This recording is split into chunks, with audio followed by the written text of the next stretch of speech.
Bonjour à tous et bienvenue sur yakakak.fr pour une nouvelle vidéo Yakcast, aujourd'hui consacrée à la communication entre DaVinci Resolve et Final Cut Pro 10 ou tout autre logiciel comme Adobe Premiere ou Media Composer. Parce que vous allez voir, c'est à peu près la même chose.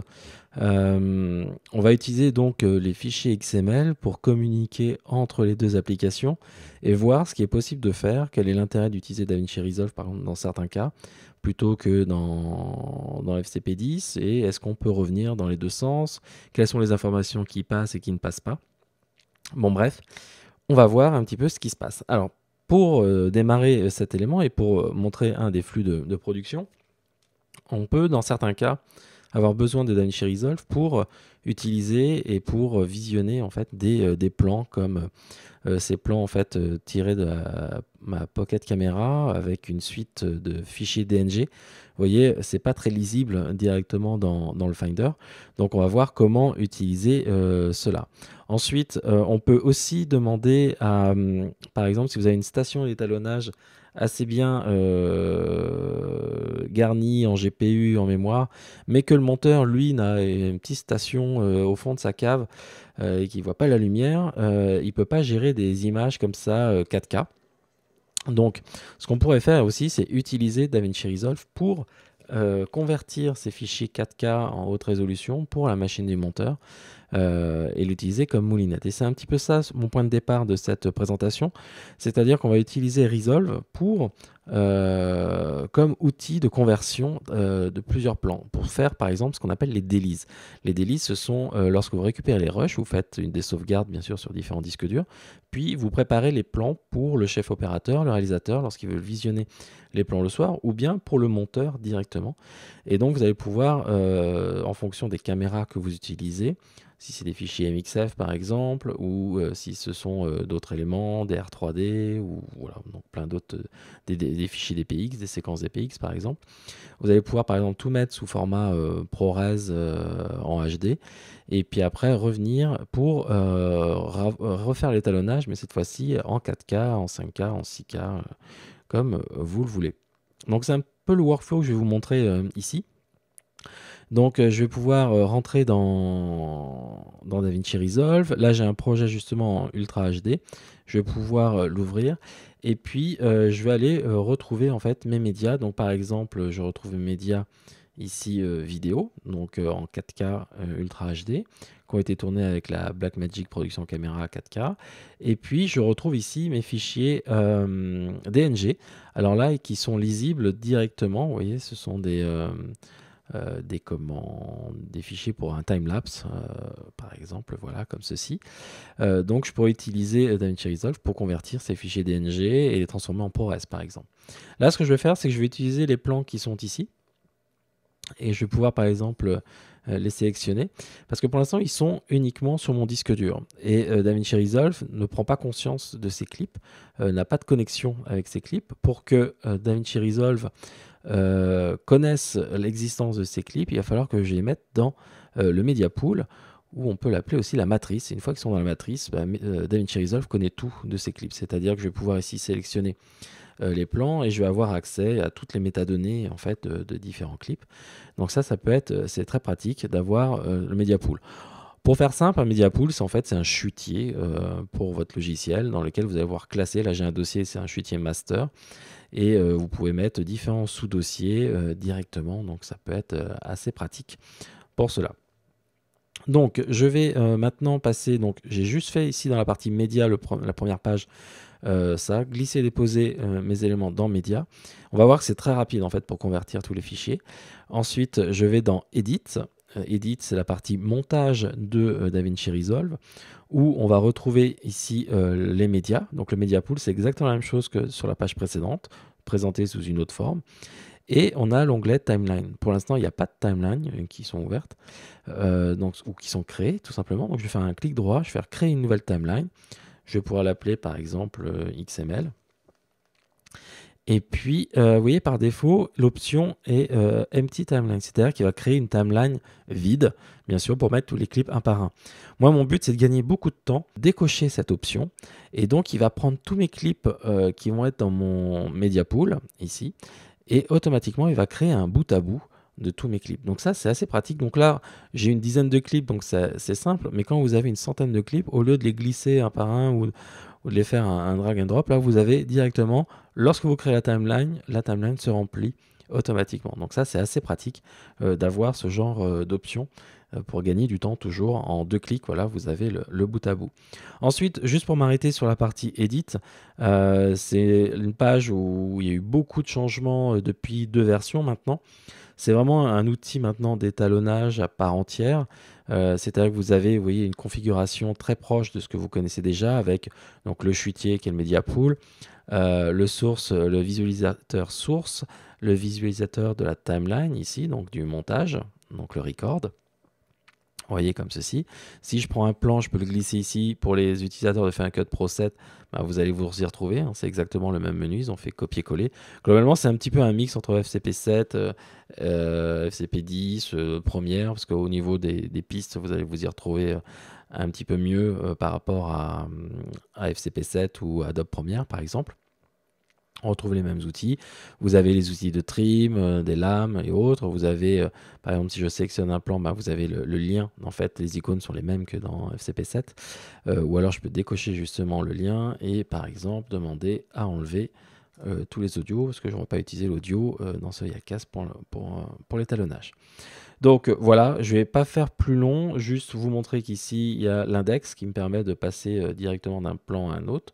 Donc c'est un peu ce qu'on retrouve pratiquement au même endroit dans FCP 10. Et puis vous avez, alors je vais agrandir un petit peu cette partie-là, la partie Toolbox, la boîte à outils qui permet d'avoir les transitions de base, les titres et puis des générateurs qui sont disponibles. Mais aussi vous pouvez avoir accès à des plugins, mais des plugins qui vont être compatibles avec la norme OpenFX. Voilà, comme les Boris, vous voyez, que j'ai ici, que je vais pouvoir utiliser. Ok. Donc, je vais décocher ça. Voilà au niveau de la timeline. Ce que je vais faire, c'est passer directement, maintenant que j'ai le bout à bout, mes clips, j'ai enlevé le son. Je vais pouvoir aller directement dans la page Color pour pouvoir appliquer une correction colorimétrique et pour retrouver l'image telle qu'elle doit être. Parce que là, donc, ça a été tourné en mode cinéma, en mode log. Et vous voyez, j'ai pas beaucoup de contraste et pas beaucoup de saturation. Donc pour cela, alors je pourrais essayer de le faire avec, j'ai tous les outils dans la page Color, hein, c'est vraiment le centre névralgique de DaVinci. Je pourrais par exemple ici essayer de contraster l'image, vous voyez, plus ou moins, et surtout moins là, parce que là je suis allé un peu fort, voilà, mais essayer de retrouver un contraste direct, sauf que là je le fais un par un. Et en plus, c'est pas exactement le gamut de la caméra parce que je ne connais pas la courbe par cœur. Donc ce qu'on peut faire ici, c'est de dire, bah, au lieu de travailler sur un clip, donc vous voyez ici j'ai clip, bah, je vais travailler sur toute la timeline, tout simplement. Et donc je vais utiliser la vue de droite en haut à droite en faisant Option S pour recréer un nœud. Alors les nœuds, c'est comme des calques dans Photoshop, c'est la possibilité d'avoir plusieurs nœuds, vous voyez, je peux en créer plusieurs comme ceci, et pour appliquer des filtres indépendamment. Au lieu de tout mettre sur un seul calque, un seul nœud, bah, je peux diviser, comme ça je vais pouvoir activer ou désactiver les nœuds en fonction de, je veux voir les effets, les répercussions des nœuds et des effets les uns par rapport aux autres. Donc c'est assez pratique. Là je vais juste en mettre un. Et l'intérêt, là je suis bien en timeline, donc ce que je vais faire ici sur le nœud, je vais faire un clic droit. Et j'ai accès en fait directement aux luttes qui sont ici. Donc vous voyez par défaut il n'y a pas de lutte. Je pourrais mettre des luttes par exemple 1D avec par exemple tout ce qui est Canon ou Sony S-Log2 par exemple. Ou des luttes 3D par exemple pour la caméra Arri Alexa avec le log C, ou par exemple si vous voulez projeter dans différents types de correction d'espace colorimétrique. Là, bien sûr, moi j'ai accès directement au preset de Blackmagic. Donc je vais pouvoir ici choisir Blackmagic Camera, production 4K film, tout Rec 709. Donc ça veut dire vers le monde vidéo. Il y a 2 versions, je vais prendre la première. Et vous voyez qu'automatiquement maintenant je récupère la bonne saturation et je peux voir en fait un peu plus de contraste. Donc si je vais par exemple sur ce plan ici, en faisant commande D, je peux désactiver mon effet, vous voyez, avant, après la lutte. Voilà, tout simplement. Ok. En plus de la lutte, donc pour le monteur, ça va être plus agréable de visionner ces images que des images très laiteuses, sans contraste et sans saturation. Donc, vaut mieux faire ça tout de suite. C'est pas un étalonnage final, c'est juste pour donner un confort supplémentaire au monteur ou bien au réalisateur et au chef-op quand ils vont visualiser les rushs. Ensuite, je vais ici choisir la petite flamme, ici, qui va me permettre de mettre des informations, des métadonnées supplémentaires sur l'image pour aider soit le monteur, par exemple, soit le réalisateur, par exemple, pour trouver des plans, ainsi de suite. Par exemple, je peux mettre le source timecode. Donc ça peut être très pratique aussi pour tout ce qui est mix et autres. Je peux mettre, pour une raison de sécurité, un texte, par exemple un copyright. Donc je vais mettre yakyakiak.fr, voilà, comme ceci. Je vais le mettre un peu plus haut, comme ça. Et puis je vais descendre un petit peu l'opacité pour qu'on puisse voir quand même à travers s'il y a quelque chose qui se passe derrière tout ça. Vous pouvez mettre des logos, vous avez toutes les métadonnées en fait de vos clips que vous pouvez afficher. Par exemple, si vous voulez mettre le nom du fichier, vous voyez, par exemple, là je peux avoir le nom du fichier avec tout le chemin sur le disque. Bon bref, voilà, là ce que j'ai fait, c'est juste clic droit, appliquer une lutte. Ensuite, j'ai affiché deux éléments. Maintenant, c'est tout ce que le monteur a besoin. Maintenant, je vais exporter tous ces plans. Vous voyez, donc globalement, par page, c'est à chaque fois un glisser-déposer, un clic droit pour créer la timeline et décocher, donc ça fait 2 clics. Ici, un clic droit sur le nœud de la timeline et puis l'ajout des éléments. Donc en gros, en moins d'1 minute, vous pouvez préparer les éléments. Et la dernière page ici, ça va être pour les exports. Alors pour les exports, c'est assez simple. Vous avez à gauche tous les réglages. Vous avez même 3 modes, basique, intermédiaire, avancé. On va rester en basique, vous allez voir. On va faire preset. Alors le preset, par défaut, c'est, vous voyez, easy setup, il n'y en a pas. Alors le setup, c'est vers quoi normalement vous voulez aller. Est-ce que vous faites juste un rendu de tous les fichiers ou individuellement ou en un seul clip, donc par exemple un rendu global dans un seul QuickTime, ou bien plusieurs fichiers QuickTime, de petits fichiers QuickTime qui correspondent à chaque clip, d'accord, avec les types de codec. Moi, ce que je vais demander, en plus du rendu des fichiers, je vais demander à ce qu'il me crée un fichier XML pour que je puisse communiquer et revenir ensuite dans DaVinci Resolve. Donc Final Cut Pro XML Round Trip, ici, c'est assez pratique. Ça va me permettre d'envoyer, en plus, de créer en fait une timeline, un événement pour FCP10 avec tout mon bout à bout directement intégré dessus. Et ça va aller un petit peu plus loin plus tard, on verra. Ensuite, vous avez Export ou Final Cut Pro. Donc ça, c'est plus pour Final Cut Pro 7. Ça crée un fichier XML pour Final Cut Pro 7. Et donc, du coup, c'est compatible aussi avec Adobe Premiere qui, lui, est capable d'ingérer et de comprendre le XML de Final Cut Pro 7. Si vous travaillez plutôt avec Avid Media Composer, vous n'avez pas utilisé le XML, mais vous avez utilisé le fichier AAF Roundtrip qui fonctionne de la même façon que du Final Cut Pro XML dessus. Donc là, je vais choisir Final Cut Pro XML Roundtrip. Du coup, mes options ici sont grisées. Je n'ai plus que la possibilité de rendre mes clips indépendamment. Et puis maintenant, je vais choisir le type de compression que je veux appliquer sur mes éléments. Donc je vais prendre du Apple ProRes 422 Proxy. Et puis au niveau de la résolution, je vais demander à avoir, au lieu d'avoir du 4K Ultra HD, ben, je vais prendre de Full HD. C'est déjà pas mal. Je vais décocher pour l'audio. Et puis au niveau du rendu, ben, je vais mettre les rendus dans mon dossier Render HD. Voilà. Tout simplement, j'ajoute ce réglage-là. Alors vous pouvez avoir différents types de réglages. Là, je fais du ProRes Proxy. Ça peut être du ProRes de très haute qualité aussi pour la visualisation sur projecteur plus tard. Ça peut être du H264 si vous voulez mettre sur un FTP. Donc bref, vous allez pouvoir faire plusieurs pré-réglages et ensuite faire un rendu par lot, tout simplement. Là, j'ai un seul rendu que je vais lancer maintenant. Voilà, je fais Start Render. Et donc là, il va me calculer en fait tous les plans dans la résolution HD avec le codec Apple ProRes 422 Proxy. Ce qui est intéressant ici, donc là vous voyez je suis en haut à gauche à 9-10 images par seconde. Là je travaille sur un MacBook Pro pour l'enregistrement de ce Yacast et il faut savoir qu'avec un Mac Pro par exemple durant le Satis où je faisais cette présentation, je tournais autour de 80 images par seconde, donc pratiquement 10 fois plus vite, parce que l'export tient compte de vos cartes graphiques. J'ai dit vos, parce que dans le Mac Pro, il y en a deux, et donc DaVinci Resolve tient compte des deux cartes graphiques. Sur certaines machines comme Linux ou Windows, vous pouvez en mettre même plus que deux. Donc ça peut être très rapide au niveau de l'export, beaucoup plus vite que le temps réel.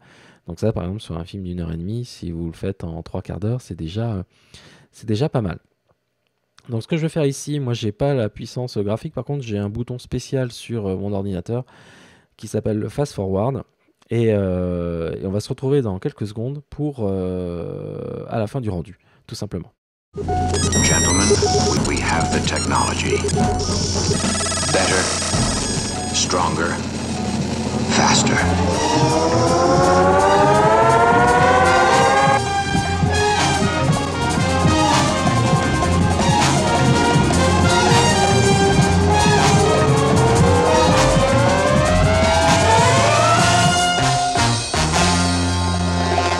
Ok, donc maintenant les fichiers ont été calculés. Ce que je vais faire, c'est aller voir ce qui s'est passé au niveau du Finder. Et je peux voir maintenant que dans mon render HD ici, j'ai des clips qui ont été calculés avec une résolution de 1920 par 1080. Donc je vais pouvoir par exemple ici les sélectionner, les lire et voir en fait que j'ai la lutte qui a été appliquée sur les médias. Et je vais pouvoir regarder différents plans, vous voyez par exemple celui-ci, tout simplement en ProRes. Je pourrais même comparer le poids, par exemple cette séquence ici fait 66 mégas,8. Si je vais sur les originaux, il faudrait que je retrouve le plan que c'était, bien sûr c'est le dernier. Voilà, là j'étais 66 mégas et l'original en fait était à 1 giga 34. Donc beaucoup de gains de place là-dessus. Mais ce qui est intéressant, en plus du rendu de ces fichiers préparés pour le monteur, c'est le fichier XML que je vais pouvoir en fait soit ouvrir en double-cliquant dessus, soit en allant dans Final Cut Pro, fichier, importer, et je peux importer le XML directement ici, HD, et avoir le XML et l'importer, tout simplement. Donc là, il m'importe le XML, je peux ouvrir le bout à bout et avoir tous mes fichiers, vous voyez, qui sont ici. Si je regarde au niveau des informations du projet, je vois que le projet, lui, il est resté en 4K, 3840 par 2160. Par contre, si je demande à afficher mon clip source, je vois que mon clip, lui, il est bien en 1920 par 1080 dessus. Donc, du coup, tous mes placements au sein de Final Cut Pro 10, je vais avoir les bons placements parce que je vais avoir le bon format directement. Donc, ce que je vais faire ici, c'est très rapide. Je vais faire un montage, si on peut appeler ça un montage. Je vais juste déplacer quelques plans, réduire la durée de ces plans, tout simplement pour gagner du temps plus tard au niveau du rendu. Voilà, pour pas, parce que le super bouton avance rapide, c'est sympa, mais bon, au bout d'un moment, on a envie que ça aille un petit peu plus vite. Voilà, comme ceci, j'ai tous mes plans qui ont été réduits. Je vais réduire un petit peu celui-ci, celui-là aussi. Bon, voilà. Donc, je fais un petit peu le ménage comme ça. Et puis, je vais par exemple ici, sur mes premiers plans, ici, demander à mettre des transitions. Alors là, vous voyez qu'il n'y a pas obligatoirement assez de matière. Je ne vais pas le mettre sur le premier ici. On va le mettre, voilà. Alors, c'est transition par défaut, hein, donc ce sont des fondus enchaînés. Je ne vais pas le mettre sur lui non plus.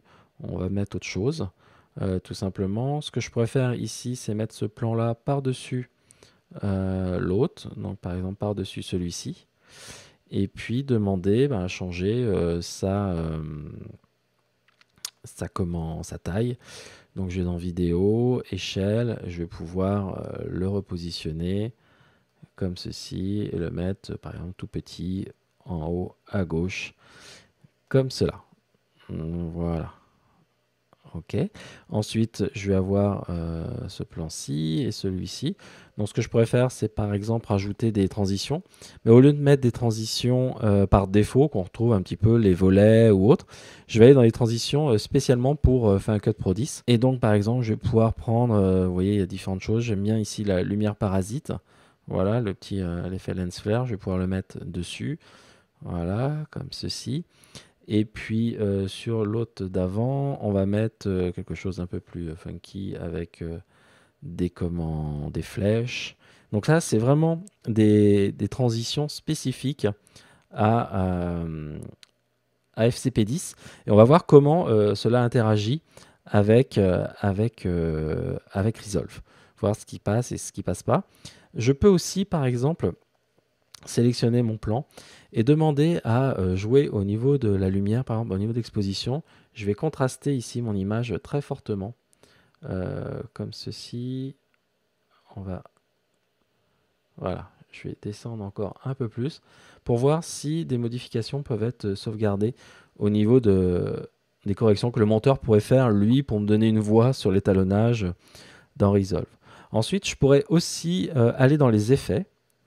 Et j'aime bien tout ce qui est effet un peu stylisé, comme ceci. Et par exemple, vous voyez le plan d'avant, il pleut. Je ne sais pas si vous voyez bien à l'écran. Mais en fait, il pleut. Donc, je voudrais être raccord avec celui-ci. Donc, je vais rajouter le plan de pluie qui est ici. Boum. Et je vais pouvoir l'appliquer dessus. Donc là, pour l'instant, il n'est pas très fort, mais je pourrais l'ajuster plus tard. Et ce qui est important ici, c'est, vous voyez, comme je suis un projet 4K, j'ai une petite option qui est en haut qui s'appelle en fait contenu compatible 4K uniquement.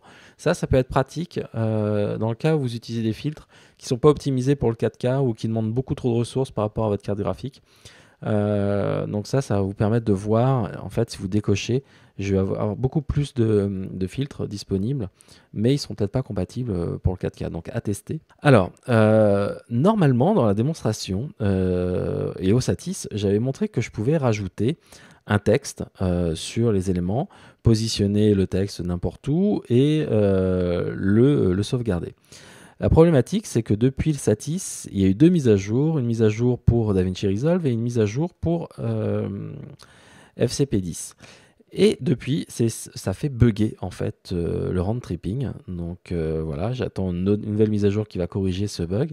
Ça fait juste 2 jours que j'essaye de vous rendre ce podcast et que après de nombreux tests, je suis revenu.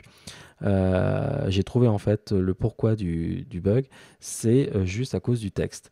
Donc même si c'est un texte en Helvetica tout simple, ça fait planter le réimport dans FCP10. Donc c'est pour ça que dans cette démonstration, je ne vais pas vous montrer du texte par-dessus. Parce que cela ne fonctionne plus. Mais sachez que normalement, on va dire, avec 2 gros guillemets, que cela est tenu et pris en compte dans le XML au niveau des imports et des exports. Pour l'instant, ça fait planter le round tripping, mais voilà. Donc là, je vais pouvoir sauvegarder ce montage. Voilà, tout simplement, je vais juste réduire un petit peu la fin. En fait, j'essaye de gagner du temps au niveau du rendu. Voilà. Donc, on va faire un petit récap. Au début, j'ai des fondus tout simples. Ensuite, j'ai un fondu un petit peu plus évolué. Un deuxième encore plus évolué. Ensuite, j'ai ici un picture-in-picture avec une correction colorimétrique, là, au niveau des contrastes. Un lens flare ici pour la transition. Et puis, un effet de pluie que je pourrais rendre un petit peu plus fort, par exemple.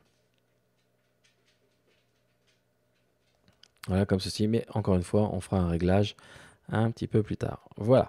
Ok, donc je vais pouvoir sauvegarder ce fichier, exporter vers XML. Voilà. Je vais le garder ici, XML, montage. Hop, montage plus effet. On va l'appeler. Ok, et vous voyez qu'il met Resolve entre parenthèses parce qu'il sait qu'en fait, je vais retourner dans Resolve. Donc, je fais enregistrer, tout simplement. Et puis maintenant que c'est fait, je vais retourner tout simplement dans Resolve, dans la partie Edit, parce que c'est dans l'onglet Timeline que je vais pouvoir importer le XML. Je fais un clic droit, donc tout à l'heure j'ai utilisé Create New Timeline. Là, c'est comme si je vais créer une nouvelle timeline. En fait, je vais importer une nouvelle timeline, soit avec un fichier AF provenant de Media Composer, EDL, donc là c'est un peu tous les logiciels, ou alors un fichier XML qui est ici. Je vais aller dans Footage et je vais aller donc dans Render HD et voilà, j'ai XML montage Resolve. Je fais Open et là, une fenêtre qui est très importante va surgir. Alors, Au niveau des informations les plus importantes, au début, ça va être le nom de votre timeline, d'accord? Ensuite, il y a deux options très importantes. La première, c'est automatically set project settings, donc c'est-à-dire que le fichier XML va configurer Resolve pour qu'il change les paramètres et les réglages du projet. Donc, lorsqu'on récupère un projet d'un monteur, ça peut être très intéressant parce que du coup, on ne sait pas à quelle résolution, quelle fréquence d'image le projet est réglé. Donc, lui, automatiquement, il va mettre à jour toutes les données. Donc, on n'a pas besoin d'appeler le monteur pour savoir quelles sont toutes ces informations-là. Mais nous, on sait que c'est du 4K à 24 images par seconde. Donc, je vais pouvoir décocher cette option parce que je ne veux pas que le XML modifie quoi que ce soit au sein de Resolve. Ensuite, la deuxième option va me demander est-ce qu'avec ce XML, il va importer les sources du montage que le monteur a utilisé. Dans ce cas précis, on ne va pas vouloir ça parce que, et en plus de l'importer, il va le mettre dans le media pool. Parce qu'en fait, nous, on a déjà nos rushs, mais qui sont en 4K, alors que le monteur, lui, il a utilisé des rushs en HD. En plus, il y avait le timecode et tout ça qui était intégré. Donc, je ne veux pas utiliser ça. Donc, je décoche les deux premières options. En décochant ça, automatiquement, Resolve va faire la conformation en 4K de mon montage. Donc, c'est très important. En bas, il y a deux options. Use Sizing Information. Donc, ça, c'est pour tout ce qui est changement d'échelle. Et là, on l'a utilisé dans le Picture-in-Picture. Donc, ça, je vais le garder. Et Use Color Information. Là, on l'a utilisé aussi pour l'effet de contraste que j'ai appliqué dans le Picture-in-Picture justement. Donc je vais cocher les deux options et puis je vais faire OK, tout simplement. Il va me faire le montage ici, donc le XML, et puis après il va me faire le lien avec tous les fichiers automatiquement. Je fais Shift Z comme dans Final Cut Pro 10 pour avoir les médias. Et donc maintenant, je récupère ici, vous voyez, le montage avec mes rushs originaux en 4K. Alors là, vous pouvez me dire, mais c'est bizarre parce que vous voyez, on a le copyright et puis on a le source timecode. En fait, comme j'ai fait dans la démo ici, j'ai pas quitté Resolve, il a gardé les paramètres. Donc il suffit juste de décocher les deux options ici pour, au niveau de mon montage, voir en fait mes fichiers en pleine résolution. Donc à partir de là, vous voyez qu'on a visuellement dans le montage les transitions qui sont apparues. Voilà, ici. Sauf qu'au début, donc j'ai bien les fondus. On va voir que les transitions un peu spéciales ont disparu et ont laissé place à des fondus enchaînés, tout simplement. Ensuite, on va regarder le Picture-in-Picture. Donc le Picture-in-Picture, ici, vous voyez qu'il est présent. Et en plus, il y a le contraste que j'ai appliqué. Donc ça, c'est grâce à l'option Use Color Information. Donc ça, c'est plutôt pratique parce que le monteur peut demander, ou avec le réalisateur, ils peuvent demander à l'étalonneur, bah, tiens, regarde cet élément-là, on le verra tout à l'heure. On a fait des modifications, est-ce que tu peux mettre ce genre d'effet dessus? Ensuite, je vais aller sur l'autre transition. Normalement, j'avais un effet de lens flare qui apparaît, donc là, il n'y est plus. Et ensuite, on avait un effet de pluie sur l'élément. Pareil, il n'est plus présent. Alors, on va voir si c'est possible de récupérer tous ces éléments-là, bien sûr. D'accord? Donc là, pour l'instant, on a juste récupéré le Picture-in-Picture. On a récupéré les transitions de base. Voilà, c'est tout simplement. Si le texte eût marché, en fait, on aurait eu le texte sans la taille et en fait sans la position non plus. Et sans la fonte. Si vous avez choisi une fonte un peu plus exotique, on aurait une fonte de base. Voilà. Mais on aurait gardé, par exemple, si vous avez changé la couleur du texte, ça aurait été transmis. Mais la fonte et la taille n'auraient pas été transmis. Mais ces données sont toujours dans le fichier XML. Donc c'est ça qui est important, c'est que ces données ne sont pas perdues. Et vous allez voir comment on va pouvoir les récupérer. Donc je vais aller dans la partie color. Ici. Alors, je ne vais pas étalonner les plans, tous les plans déjà, parce que sinon le podcast va faire 3 heures. Ce que je vais faire, c'est un peu la même chose que tout à l'heure, c'est-à-dire que je vais aller dans Timeline, appliquer deux nœuds, donc Alt-S, Option S deux fois. Donc dans le premier nœud ici, je vais pouvoir le sélectionner. En fait, ce que je vais faire, c'est que je vais réappliquer la lutte de tout à l'heure, la lutte caméra 4K vers film, comme ceci. Donc là, je retrouve la saturation de base de tous mes plans. Donc ça, c'est plutôt pas mal. D'accord. Ensuite, ce que je vais faire sur le deuxième nœud, c'est que je vais pouvoir ici appliquer un effet vignette. Donc je vais le faire très rapidement. Pour cela, je vais aller dans les masques. Je vais inverser un masque rond. Je vais mettre ici voilà, sur un plan comme ça, on va mieux voir. Je vais descendre les offsets à l'extérieur de ce masque. Et je vais ensuite étirer ce masque. Voilà, comme ceci. Et boum. Et je vais jouer bien sûr sur la softness. C'est ce qui fait toute la différence. Voilà, sur une vignette pour pas voir les contours dessus. La petite chose que je voulais voir, c'est en cliquant sur ce clip ici. Donc là, je peux voir mon clip avec le Unmix tout court. Ce que je peux vous montrer, c'est que ce clip, vous voyez, il a des réglages en lift, en gamma et en gain qui ont été modifiés. Ça provient directement du monteur.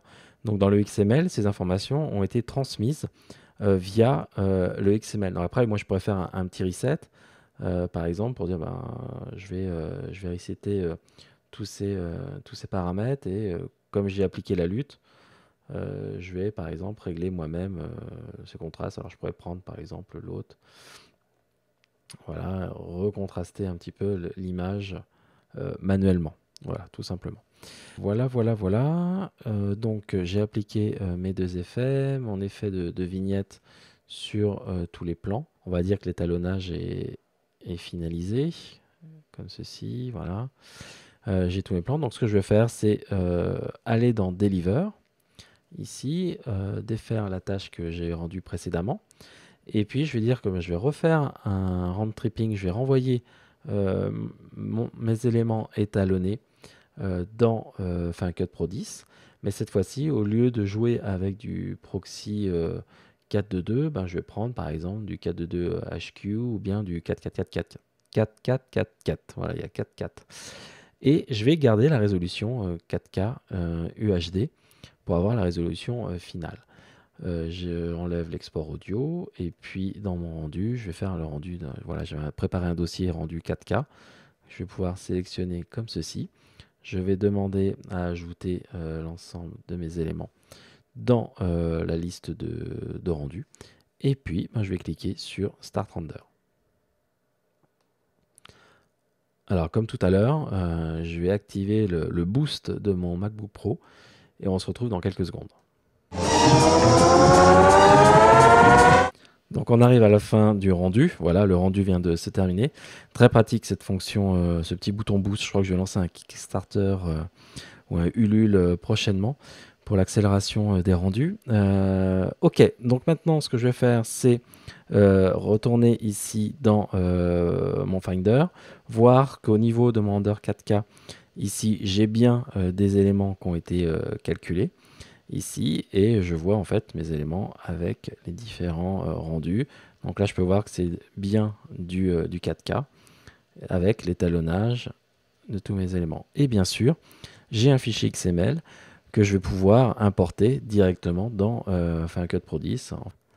Je vais dans ici mon rendu 4K, je sélectionne ici le dossier. Il importe le fichier, j'ai plus besoin qu'à double-cliquer sur mon élément. Et là, je vois en fait tous mes éléments avec mes transitions qui sont sélectionnées. Si je choisis un plan, je fais Shift F, je vais pouvoir voir l'élément ici dans le Source Viewer. Je vais l'agrandir un petit peu. Hop, comme ceci.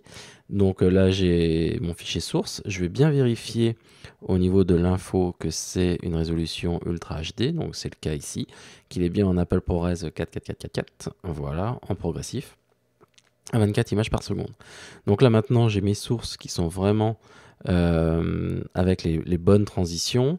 La seule chose, vous voyez, qui est ici, et là c'est un peu la déception, c'est que j'ai rendu en fait en ProRes 4x4 et la problématique c'est que normalement je pourrais sélectionner mon élément et normalement il tient compte le ProRes 4x4 par l'alpha, sauf que ici je peux essayer de choisir différents alphas.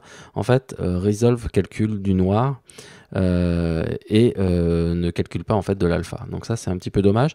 Globalement c'est assez rapide à corriger. Vous voyez, il suffit juste de faire un crop. Donc là je fais un petit peu rapidement, mais vous voyez le principe. Je vais aller au bord de l'image. On peut être un peu plus précis que ça. Voilà, et donc du coup, maintenant j'ai mon image qui est croppée. Mais bon, on aurait aimé que Resolve puisse sortir un canal alpha, surtout en ProRes 4444. Et donc voilà. Ensuite, je continue ici mon élément, et là je vois que j'ai la transition donc en lens flare, donc elle est revenue. Et j'ai, si je sélectionne ici mon fichier, j'ai mon filtre. Je vais aller dans vidéo, pluie en fait, qui est de retour. Donc je vais pouvoir accentuer l'effet de la pluie, mettre high quality ici pour que vous voyez un petit peu mieux, et modifier l'orientation de la pluie par exemple, comme ceci. Donc là, du coup, j'ai retrouvé des filtres spécifiques à Final Cut Pro 10, que ce soit des transitions, par exemple, comme le lens flare ici, ou bien les flèches. Voilà, après, j'ai pas testé tous les filtres, et vu les problèmes que j'ai rencontrés avec les deux mises à jour, il y a peut-être y avoir sur certains filtres des problématiques. Donc je dis pas que tous les filtres fonctionnent, loin de là, mais globalement, d'après mes tests, la plupart fonctionnent. Il faudra peut-être voir si cumuler différents filtres ensemble pose des problèmes. En tous les cas, pour l'instant, les filtres de base de FCP10 ont l'air de fonctionner. À voir aussi avec les plugins. Est-ce que les plugins externes, Fix Factory par exemple, alors j'en ai testé quelques-uns de Fix Factory qui marchaient très bien, mais le Core Melt, voilà, tous les autres, faudrait les tester un par un pour voir si normalement l'échange XML devrait tout garder. Et c'est là l'intérêt de passer avec le XML, c'est-à-dire que vous voyez, je suis parti de Resolve sans effet, je suis passé dans Final Cut Pro 10 en ressortant XML avec plein d'effets. Même si ces effets ne sont pas retrouvés directement dans Resolve, ils sont au sein du fichier XML, et en gardant l'export XML Final Cut Pro 10, Final Cut Pro XML Round Tripping, je garde toutes ces informations. Donc à aucun moment donné, les informations sont perdues. Et donc voilà. Donc à voir après si les problèmes que j'ai rencontrés, c'est en fonction de ma machine, parce que sur le Mac Pro, j'avais vraiment aucun problème. C'est peut-être ça aussi. Gérer du 4K comme ça sur le MacBook Pro, c'est peut-être une problématique. En tous les cas, bah, n'hésitez pas à faire des commentaires, à faire des tests chez vous, voir si vous rencontrez des problèmes. Mais honnêtement, ça marche plutôt pas mal, tout le round tripping entre Resolve et Final Cut Pro 10. Et puis ça doit marcher de la même façon normalement avec Adobe Premiere, en utilisant la deuxième option de Final Cut Pro, et Avid Media Composer, même si je crois qu'il y a eu quelques soucis à un moment donné avec les fichiers AF. En tous les cas, merci d'avoir tenu jusqu'au bout de ce Yaccast, et puis on se retrouve très prochainement, ou peut-être l'année prochaine, je sais pas, on va voir, mais on vous réserve quelques surprises pour Noël.